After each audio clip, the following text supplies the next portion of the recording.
अब जो सूरत हाल है वो ऐसी है जो मैं नहीं समझती पाकिस्तान ने अपनी ज़िंदा तारीख में कभी देखी होगी। यानी we have not seen this kind of monsoon in Pakistan living history.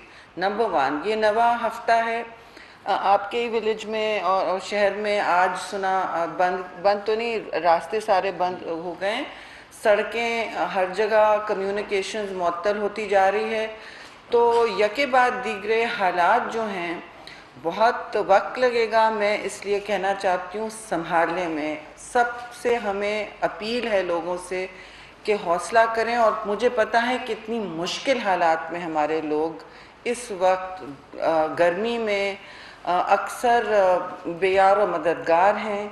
उनके घरों सरों पे छत नहीं है, खाने को खाना नहीं होता, फॉर्मूला मिल्क नहीं है इन्फेंट्स के लिए, और अब तो पीने के पानी का भी मसला हो गया। इर्द गिर्द पानी है लेकिन पीने का पानी, साफ़ पानी मुहैया नहीं हुआ, और मच्छर इतने हो गए क्योंकि पानी खड़ा है।